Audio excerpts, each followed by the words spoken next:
Todos nosotros forjamos imágenes mentales de las cosas.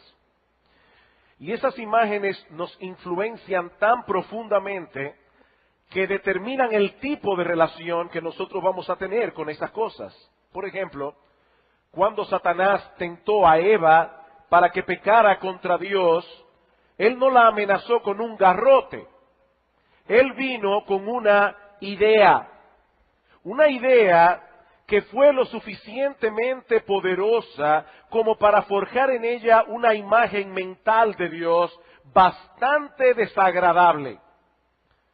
Dios no ha sido sincero con ustedes al prohibirles comer de ese árbol, al advertirles que morirían si lo hacen. No, es que Él sabe que si ustedes comen de ese árbol, ustedes serán como Él, conociendo el bien y el mal. Y eso es precisamente lo que Dios quiere evitar. ¿Cuál es la imagen mental que está detrás de esa idea distorsionada de Dios?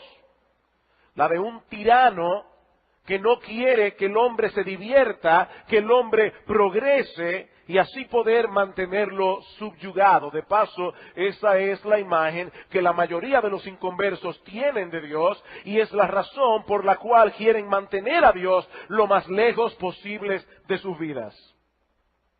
Otro ejemplo. Cuando tú escuchas la palabra santidad o la palabra piedad, ¿cuál es la imagen mental que viene a ti?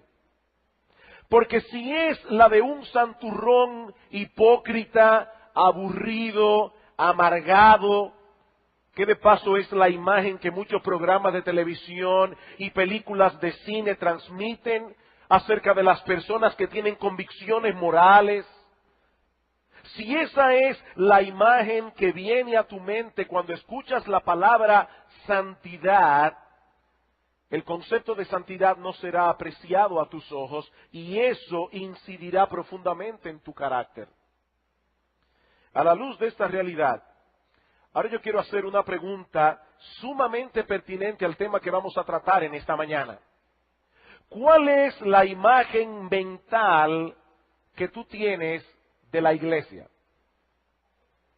Cuando tú escuchas la palabra iglesia, ¿cuál es la imagen que viene a tu mente?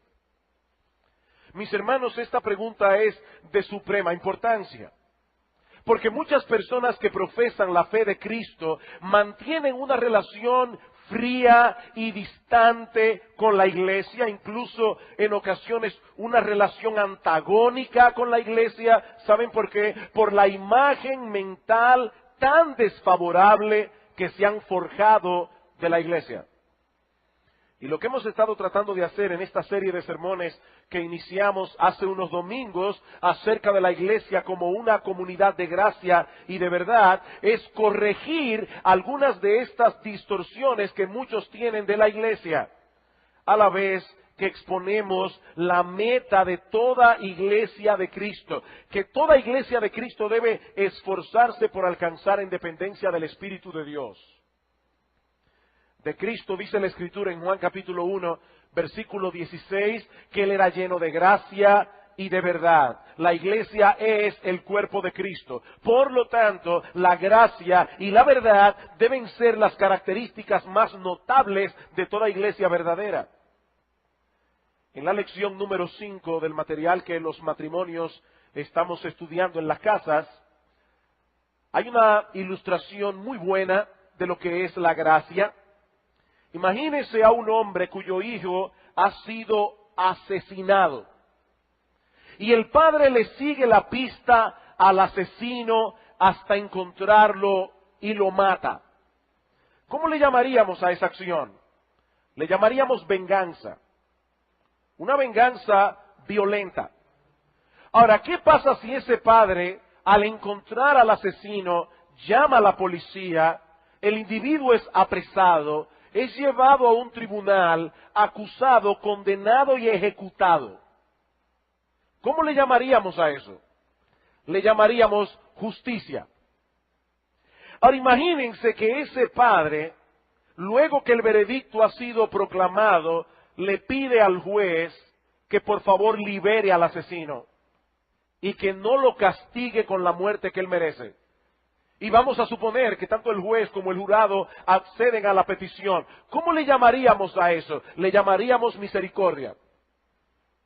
Ahora imagínense que este hombre no solamente le pide al juez que libere al asesino, sino que pide permiso para adoptarlo como su propio hijo.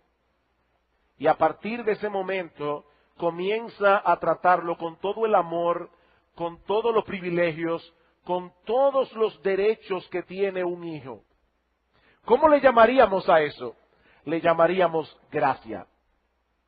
Eso es gracia. Y eso es precisamente lo que Dios hizo con cada una de las personas que componen la iglesia. Aquí nadie tiene de qué gloriarse, porque todos fueron salvados, perdonados y adoptados por gracia. Y todo eso en virtud de lo que Cristo hizo por nosotros al morir en nuestro lugar en la cruz del Calvario.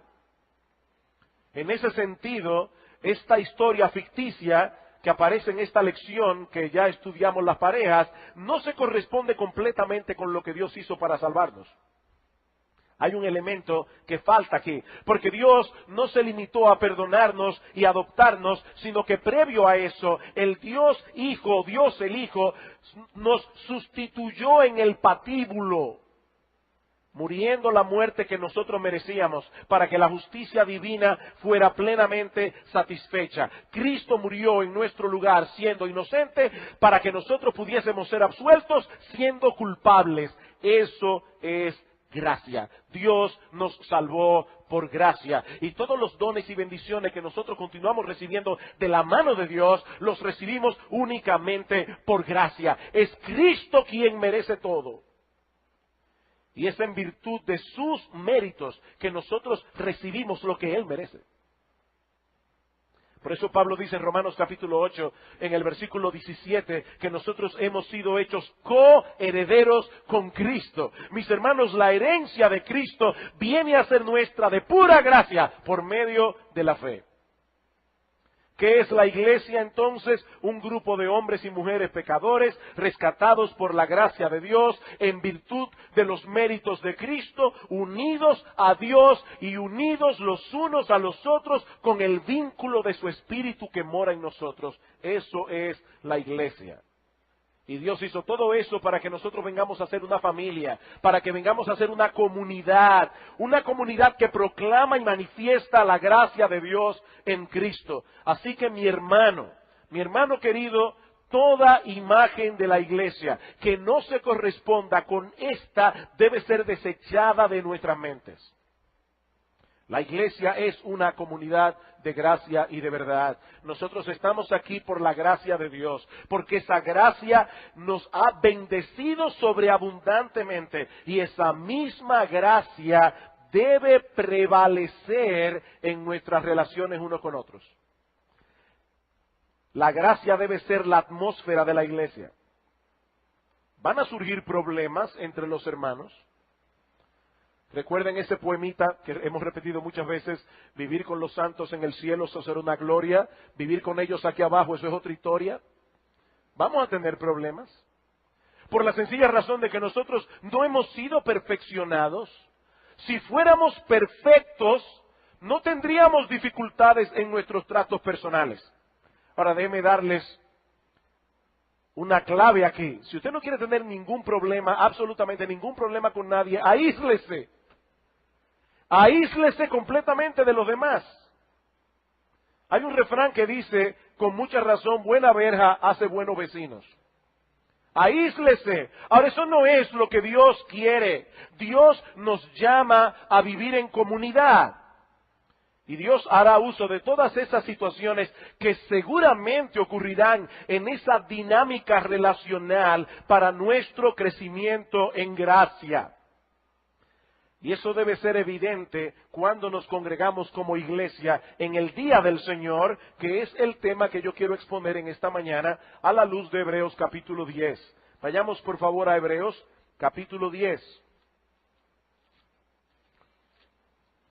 Providencialmente hoy tenemos almuerzo congregacional. La lista de sermones de esta serie fue trazada de antemano y hoy era que tocaba ese sermón. no fue alado por los pelos. Ese era el sermón que tocaba.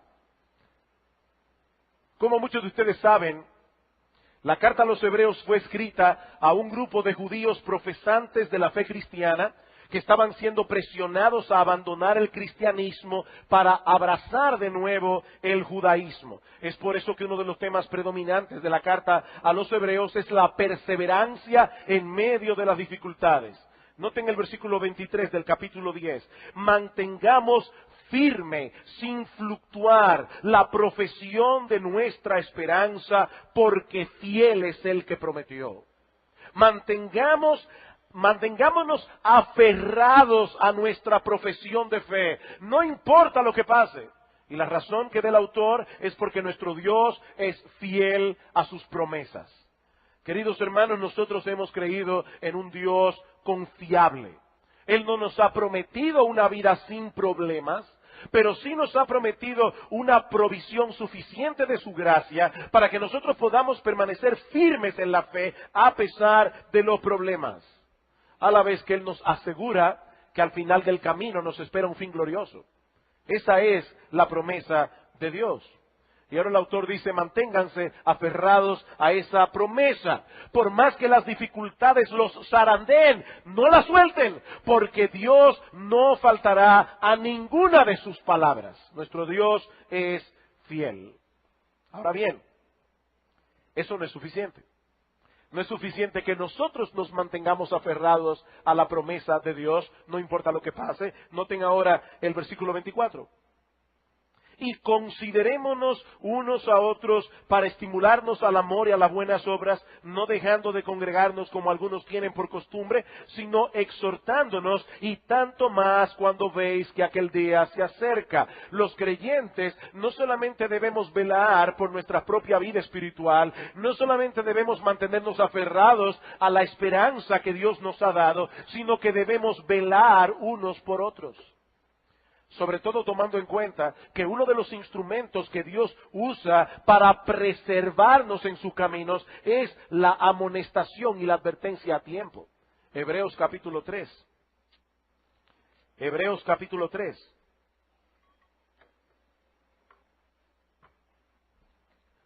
Versículos 12 y 13. Mirad, hermanos, que no haya en ninguno de vosotros corazón malo de incredulidad para apartarse del Dios vivo. Antes, exhortaos los unos a los otros cada día, entre tanto que se dice hoy, para que ninguno de vosotros se endurezca por el engaño del pecado. Dice el autor de Hebreos, amonéstense unos a otros, adviértanse unos a otros cada día, mientras que se dice hoy, es decir, cuando todavía hay tiempo de que el hermano sea rescatado. Y es a la luz de esa realidad que el autor escribe a estos hermanos lo que leemos en los versículos 24 y 25 del capítulo 10. Considerémonos unos a otros para estimularnos al amor y a las buenas obras. Al congregarnos como iglesia, debemos animarnos unos a otros. Y eso plantea de entrada una tensión, que es el primer punto de mi sermón en esta mañana, una tensión con la que debemos vivir en cuanto al culto de adoración, en cuanto a nuestras reuniones como iglesia. Hermanos, permítame hacerles una pregunta. ¿A qué venimos a la iglesia los domingos en la mañana y en la tarde? ¿Cuál es el propósito por el cual nosotros nos congregamos como iglesia?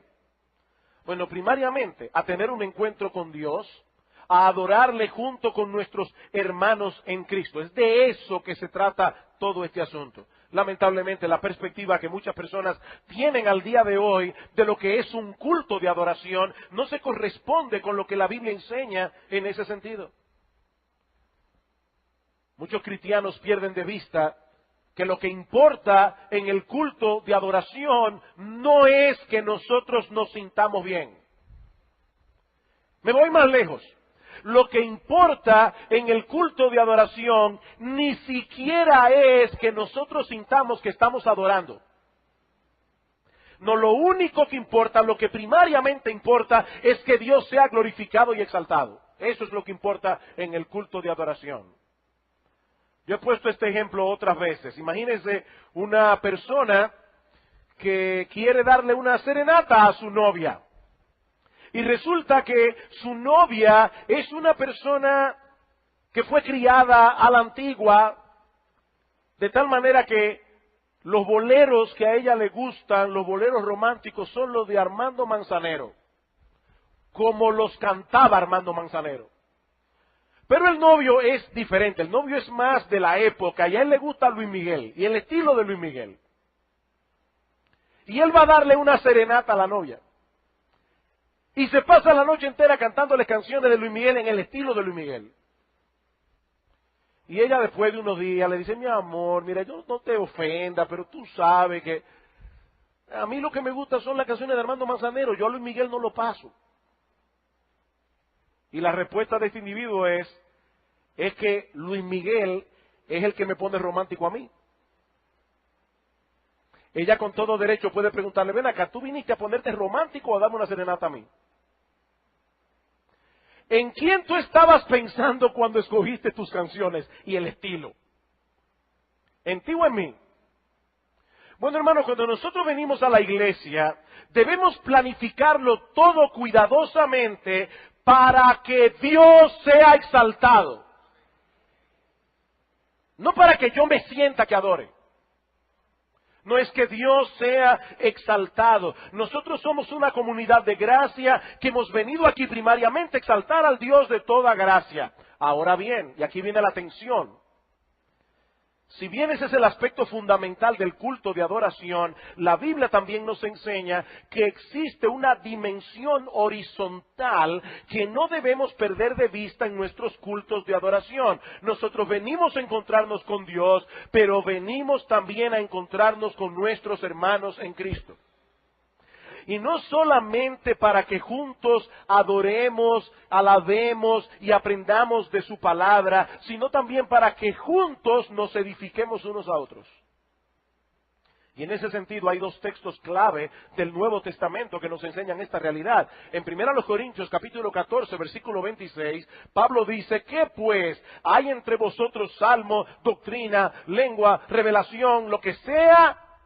Hágase todo para edificación. Hágase todo para edificación. Y en Colosenses capítulo 3, versículo 16, hay un texto todavía más sorprendente. Vayan conmigo un momentito a Colosenses 3, 16. Yo sé que es un texto muy conocido, pero quiero que vuestros ojos se posen en estas palabras de las Escrituras.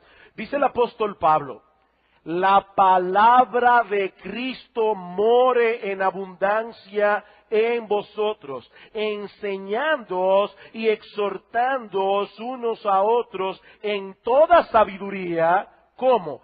Cantando con gracia en vuestros corazones al Señor, con salmos, con himnos y cánticos espirituales. Pablo, un momentito.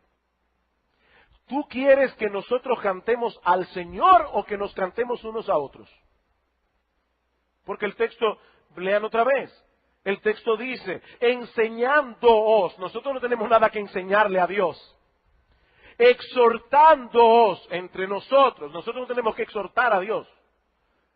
Obviamente Pablo está hablando de esa dimensión horizontal. Enseñándoos y exhortándoos unos a otros en toda sabiduría, cantando con gracia en vuestros corazones al Señor, con salmos, con himnos y cánticos espirituales. Mis hermanos, nosotros no tenemos que hacer una elección entre o alabar a Dios por un lado o edificar a los creyentes por el otro. Debemos hacer ambas cosas. A final de cuentas, ninguna otra cosa será de más edificación para nuestros hermanos en la fe que exaltar en nuestros cánticos la gloria de Dios, el poder de Dios, la soberanía de Dios, la fidelidad de Dios, su bondad y su amor para con nosotros. Nada va a edificar a la iglesia más que eso. Ahora yo me pregunto, y quiero, mi hermano, que seas honesto en esta evaluación para contigo mismo. ¿Cuántas veces nosotros cantamos en la iglesia con la conciencia de que nos estamos instruyendo y alentando mutuamente. ¿Cuántas veces cantamos con esa conciencia? ¿Cuántas veces al cantar, mientras estamos entonando nuestro signo de alabanza a Dios, cuántas veces nosotros oramos para que Dios aplique la letra de los himnos a nuestros hermanos en la iglesia en sus distintas circunstancias? ¿Cuántas veces? ¿Cuántas veces, mi hermano, tú vienes con esa conciencia?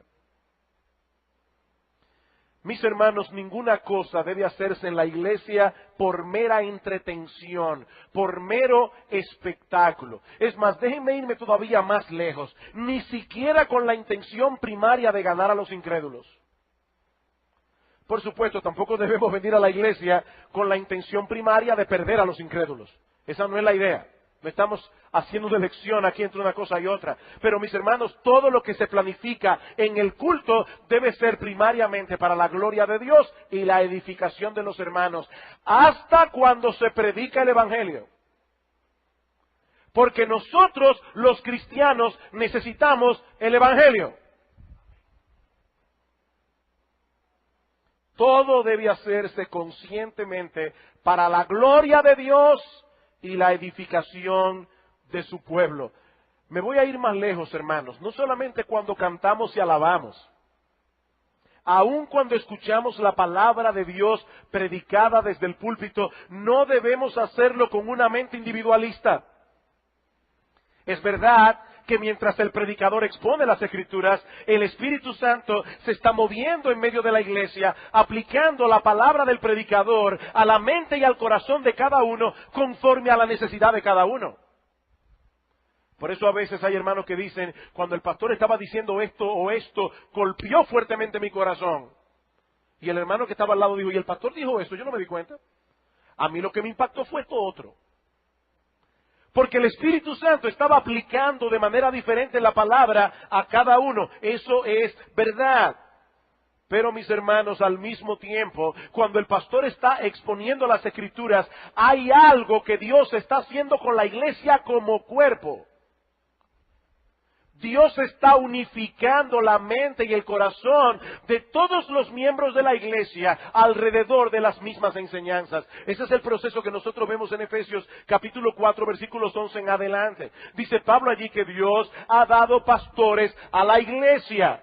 Esos pastores equipan a los santos para la obra del ministerio, para la edificación del cuerpo de Cristo. ¿Y qué sigue diciendo Pablo en el versículo 13? Hasta que todos lleguemos a la unidad de la fe y del conocimiento del Hijo de Dios. Hasta que todos entremos en ese proceso de madurez y la meta es que seamos iguales a Cristo. ¿Cuándo será eso? Cuando estemos en el cielo. Pero ese proceso se inició aquí. Dios está trabajando con la iglesia. Cada iglesia local se encuentra en un proceso particular, con sus fortalezas y debilidades particulares, con una membresía particular, cuyos miembros se encuentran en un nivel particular de madurez. Y a través de la palabra predicada es que el Señor edifica al cuerpo como cuerpo. Es a través de la palabra predicada que el Señor está supliendo los nutrientes, las vitaminas, los carbohidratos, las proteínas que el cuerpo necesita como cuerpo. Mis hermanos, cuando nosotros venimos al culto de oración, no debemos vernos a nosotros mismos como un grupo de individuos que se ha congregado en un mismo lugar para recibir la misma enseñanza. No estamos aquí simplemente para escuchar la palabra para mi crecimiento personal espiritual. ¿A qué tú viniste a la iglesia? Para mi crecimiento espiritual personal. No. Piensen en esto. ¿Hubiese podido Dios levantar en una misma ciudad varios puntos de enseñanza para que cada cristiano decida cada domingo cuál es la enseñanza que a él más le conviene en ese domingo en particular? Y así el creyente va hoy a la iglesia donde está el maestro tal predicando, el domingo que viene va a la iglesia tal, y así voy comiendo un poquito de cada cosa. Dios hubiese podido diseñar la iglesia de esa manera. Pero ¿cómo la diseñó? Dios levantó iglesias locales con su membresía particular, con su liderazgo particular. Y es la voluntad expresa de Dios que los miembros individuales crezcan en ese contexto corporativo. Esa es la voluntad de Dios. De paso, déjeme dar una nota aquí con respecto a la Internet. Definitivamente, la Internet no solamente llegó para quedarse, sino que es un instrumento sumamente útil. Aclaro, yo no estoy en contra de la Internet. Honestamente, yo no me imagino la vida sin Internet. Si de repente la red se cae, por 6 meses, yo no sé cómo este mundo se va a hacer. La Internet es una bendición. Y se puede hacer un muy buen uso de la Internet. Ahora, la Internet también tiene sus peligros. Y yo no me estoy refiriendo aquí a los peligros obvios de la pornografía o el peligro obvio de los fraudes que se pueden hacer por Internet, o aún hablando ya desde el punto de vista religioso, no me estoy refiriendo a las falsas enseñanzas que se pueden transmitir a través de la Internet. Me refiero a esos peligros sutiles que no se ven a simple vista. El otro día en la reunión de pastores estamos hablando de ese tema y el pastor Lester mencionó uno de esos peligros sutiles y me llamó muchísimo la atención. Y es el hecho de que la Internet promueve fuertemente el individualismo. Y aquí tenemos a un creyente que como puede ver lo que dice Piper, lo que dice C.J. Mahaney, lo que dice Al Mohler, lo que dice John MacArthur, eso está muy bien, yo lo hago también. Pero al mismo tiempo eso puede generar en el corazón del creyente la idea de, ya yo no necesito la iglesia. Es más, mire, esos pastores predican mejor que el mío. Entonces, ¿para qué yo tengo que estar necesariamente nutriéndome de lo que la iglesia enseña? Ese tipo de instrucción, que es muy buena, se puede convertir en un gran problema cuando nosotros olvidamos que es la voluntad expresa de Dios que pertenezcamos a una iglesia local y que nuestra vida espiritual se nutra y crezca en el contexto de ese cuerpo, en esa dinámica. Si Dios hubiera querido que tú tuvieras a Piper de pastor, y Dios está bendiciendo a ese hombre tremendamente, en el día, la noche de anoche, para preparar mi corazón para el culto de hoy, pude escuchar 10 minutos de una prédica de Piper y encendió mi corazón. Pero mi hermano, si Dios quiere que Piper sea tu pastor, tú hubieras vivido en Minnesota, pero estás en República Dominicana con el calorazo que hace aquí.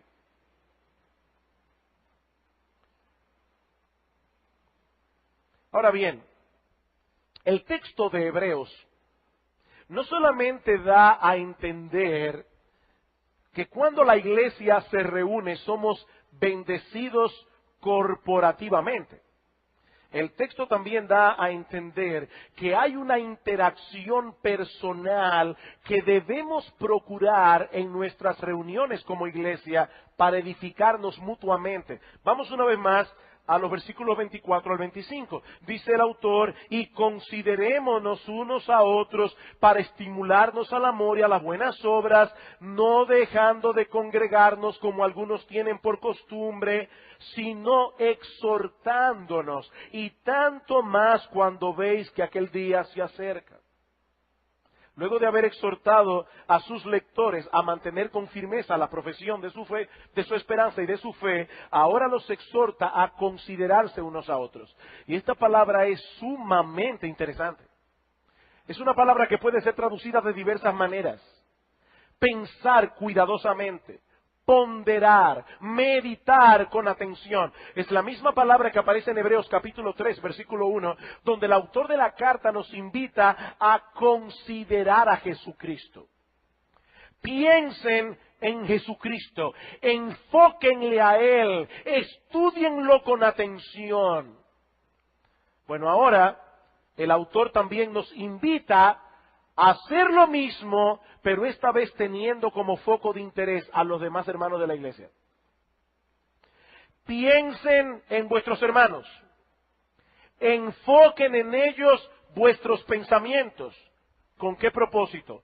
Para animarlos al amor y a las buenas obras. Este texto es impresionante.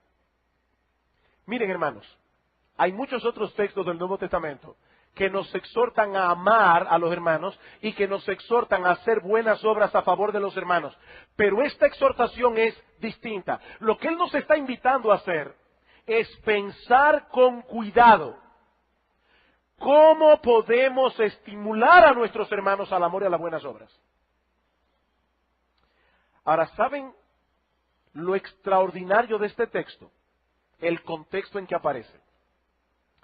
Recuerden que la preocupación pastoral del autor de esta carta es advertir a sus lectores contra el peligro de la apostasía. No olviden eso. De hecho, inmediatamente después del versículo 25, ¿qué dice el autor? Porque si pecáremos voluntariamente, después de haber recibido el conocimiento de la verdad, ya no queda más sacrificio por los pecados. Yo me acuerdo siendo un nuevo creyente, la primera vez que yo me topé con ese versículo de las Escrituras, me entró pavor. Y fui donde un hermano más viejo en la fe y le dije, mi hermano, explícame el significado de ese texto. Porque allí dice que si nosotros pecamos voluntariamente, después de haber recibido el conocimiento de la verdad, ya no hay esperanza para nosotros. Y cada vez que yo peco como cristiano, yo peco voluntariamente. Explícame eso. ¿Cuál es el significado de ese texto? Está hablando de la apostasía. Ese pecar voluntariamente allí no es cometer cualquier tipo de pecado. El autor de la carta a los Hebreos está hablando de esos individuos, de esos judíos que habían conocido el Evangelio, que habían supuestamente abrazado el Evangelio, que se habían identificado con el Evangelio y ahora volvían al judaísmo. La apostasía. Es en ese contexto que está esta exhortación. Eso quiere decir, hermanos, eso quiere decir que el camino más seguro para continuar en la carrera que lleva al cielo es precisamente el camino del amor y las buenas obras. Vean el hilo de pensamiento. Considerémonos unos a otros para estimularnos al amor y a las buenas obras, porque esa es la única manera que vamos a continuar corriendo bien. Es así que nos guardamos de la apostasía. Mis hermanos, ¿cómo comienza el proceso a través del cual una persona que profesa ser creyente termina apostatando de la fe? ¿Cómo comienza ese proceso? Bueno, usualmente comienza con dos pasos: egocentrismo y aislamiento. Egocentrismo y aislamiento. La persona en cuestión comienza a tener un exceso de preocupación por sí misma. Lo que la iglesia hace o deja de hacer por mí. Yo soy el centro. Lo que la iglesia hace por mí. Por supuesto, generalmente, cuando una persona es egocentrista, cuando una persona está centrada en lo que la iglesia hace o deja de hacer por mí, termina desencantado o desencantada. Eso es típico. ¿A qué lo lleva ese desencanto? A aislarse de la iglesia. ¿Y a qué lo lleva el aislamiento? A la apostasía. Por eso es que el autor nos advierte precisamente de no dejarnos de congregarnos, porque esa es la primera muestra visible de que una persona ya comenzó el proceso de la apostasía. ¿Cuál es la solución que propone el autor inspirado de esta carta? Consideren a vuestros hermanos en la fe. Observen con atención si hay alguien que se está apartando de vuestras reuniones.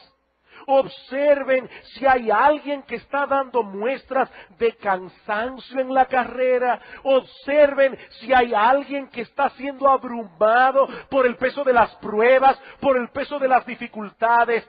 Y mediten en oración ¿Cómo pueden subir su autoestima? No. Mediten en oración. ¿Cómo pueden estimular a este hermano o a esta hermana al amor y a las buenas obras? Que es exactamente todo lo contrario al egocentrismo y al aislamiento. ¿Y cómo se hace eso? ¿Cómo yo puedo alentar a este hermano o esta hermana que está desalentada? El pasaje da un círculo y volvemos al versículo 23. ¿Qué dice el versículo 23? Mantengamos firme sin fluctuar la profesión de nuestra esperanza, porque fiel es el que prometió. La clave está en ayudar a esta persona a enfocar de nuevo la profesión de su esperanza. El pastor Salvador Gómez estuvo predicando recientemente del impacto que la esperanza hace en el corazón del creyente. ¿Qué produce la esperanza? El pastor decía, algunas personas piensan que aquellos individuos que están todo el tiempo meditando en el cielo y en las cosas futuras se vuelven personas escapistas, despreocupada de lo que ocurre aquí abajo. Pero es todo lo contrario, hermanos. La esperanza nos hace proactivos a favor de otros. Colosenses capítulo 1 fue uno de los textos que el pastor Salvador citó en aquella ocasión. Colosenses 1:3. Siempre orando por vosotros, damos gracias a Dios, Padre de nuestro Señor Jesucristo, habiendo oído de vuestra fe en Cristo Jesús y del amor que tenéis a todos los santos a causa de la esperanza que os está guardada en los cielos. El amor que tenéis a todos los santos a causa de la esperanza que os está guardada en los cielos. Muchos de los creyentes que se están sintiendo abrumados por el peso de las dificultades, eso los está llevando a encerrarse en sí mismos. Y nunca corre más peligro una persona que profesa ser creyente que cuando cae en ese estado. Por eso dice, estimúlenlos al amor, estimúlenlos a las buenas obras. Recuérdenles que nosotros tenemos un Dios fiel, un Dios en el cual podemos confiar en medio de las circunstancias más difíciles. Recuérdenles eso. Alguien puede estar pensando, pastor, pero yo pensaba que la Biblia enseña que la salvación no se puede perder. ¿Por qué el autor de la carta a los Hebreos está advirtiendo a un grupo de creyentes en contra de la apostasía? Esa es una pregunta interesante. Y ciertamente ningún cristiano puede apostatar de la fe. Muchas veces uno se encuentra con personas cuando les está predicando el Evangelio y dicen, yo era cristiano, lo que pasa es que yo soy un cristiano descarriado. No, si tú realmente eras cristiano, puedes tener momentos de frialdad espiritual, pero todo aquel que se descarría es porque nunca estuvo en el carril. El Señor dice claramente en Mateo capítulo 7, versículo 21, no todo el que me dice Señor, Señor, entrará en el reino de los cielos, sino el que hace la voluntad de mi Padre que está en los cielos. Y Él advierte, muchos me dirán en aquel día, Señor, Señor, pero no profetizamos en tu nombre, no echamos fuera demonios, no hicimos muchos milagros en tu nombre. Eran personas que no solo profesaban ser cristianas, estaban muy activas en sus iglesias, y entonces les declararé, yo nunca os conocí, apartaos de mí, hacedores de maldad. Cristo no dice allí, si yo los conocí a ustedes por un tiempo, pero después los perdí de vista. Nunca los conocí. Primera de Juan 2:19, salieron de nosotros porque no eran de nosotros, porque si hubiesen sido de nosotros, habrían permanecido con nosotros, pero salieron para que se manifestase que no todos son de nosotros. El que se descarría nunca estuvo en el carril. Entonces, ¿para qué las advertencias en contra de la apostasía? Bueno, por dos razones. En primer lugar, porque estas cartas del Nuevo Testamento fueron escritas y dirigidas a cristianos profesantes. Los autores de la carta no podían presuponer que todos los que decían ser creyentes lo eran en verdad. Y estas advertencias eran un medio que Dios podía usar para despertar a alguien a tiempo antes de que llegue a Mateo 7:22. Pero en segundo lugar, estas advertencias son uno de los medios que usa Dios para preservar a los que son suyos y moverlos a obedecer y fructificar. En esto también Dios es soberano y el hombre es responsable. Así como los textos de las Escrituras que nos invitan a la fe y al arrepentimiento son usados por Dios para que los elegidos crean y se arrepientan, así también estos textos que advierten en contra de la apostasía son usados por Dios para que los elegidos perseveren y obedezcan. Mi hermano en Cristo, miembro de Iglesia Bíblica del Señor Jesucristo, si tú tienes 15, 20, 30 años en la fe, y eso te ha llevado a ti a vivir una vida descuidada, y piensas que tú puedes acercarte lo más posible al mundo, y vivir como un impío, profesando ser cristiano, cuidado, porque es probable que tú vayas camino al infierno. Si camina como un ganso, habla como un ganso y se mueve como un ganso, es un ganso. Usted puede estar seguro de eso. Si habla como un impío, vive como un impío, se mueve como un impío, es un impío.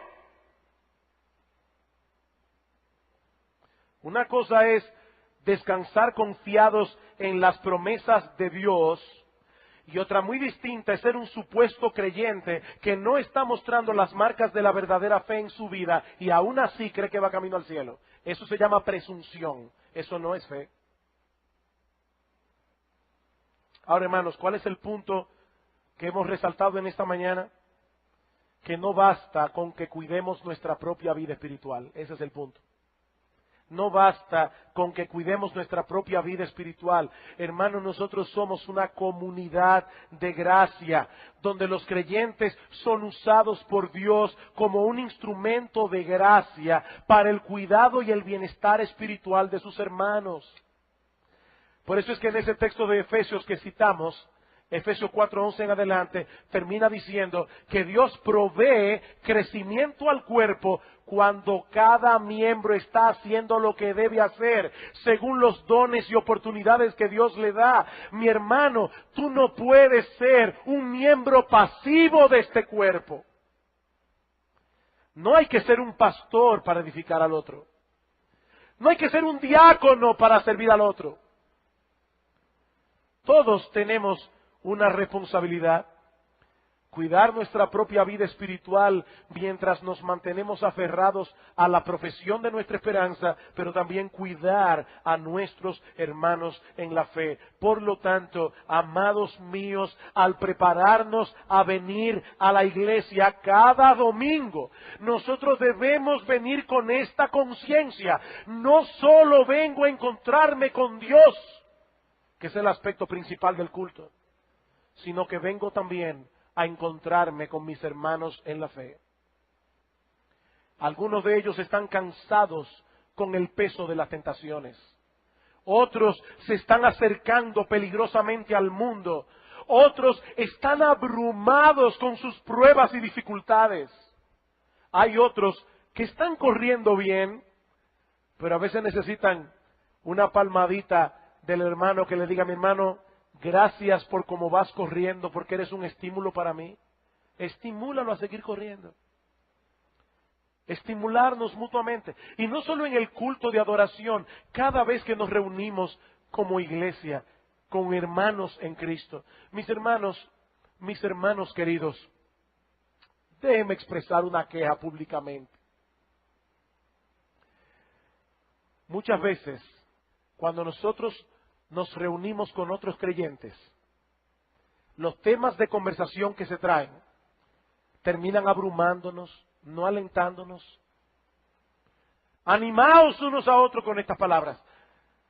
Saben, hermanos, que, y no quiero que nadie me tome esto más de lo que yo estoy diciendo, pero saben que a veces nosotros los pastores nos da miedo estar en ciertos contextos sociales. Porque es como si lleváramos la oficina encima. Uno sale del día entero de trabajo, supuestamente va a una reunión social. Ay, pastor, qué bueno que te veo. Mira, yo estoy sumamente preocupado. Tiquiti, tiquiti, tiquiti. Llega un momento que ya uno no quiere ir a ningún lado. Vuelvo y repito, hermanos, no oigan más de lo que estoy diciendo. Sí, claro que hay que venir a donde un pastor y hablar las cosas. O entre ustedes, entre sí, las cosas que se pueden hablar. Pero mis hermanos, cuidemos cuáles son nuestros temas dominantes de conversación. Porque muchas veces terminamos desalentándonos unos a otros. Y si no es la iglesia, es el país. Y los políticos. Y esto. Y lo otro.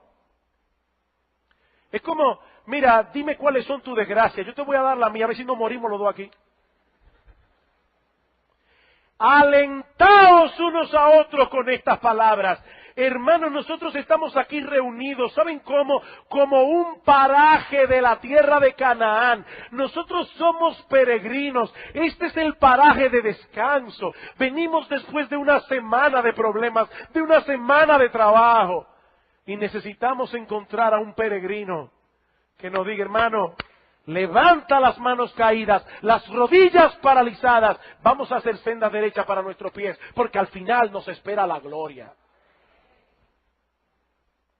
Sí, tenemos muchos problemas aquí. Sí, este país no es un paraíso. Pero las aflicciones del tiempo presente no son comparables con la gloria que en nosotros ha de manifestarse. ¿Quiere decir eso que ahora vamos a adoptar la actitud de piensa positivo, piensa positivo? No, hermanos, no, de ninguna manera. No es de eso que estamos hablando. Pero ¿qué dice Pablo aquí? Vamos a exhortarnos mutuamente al amor y a las buenas obras.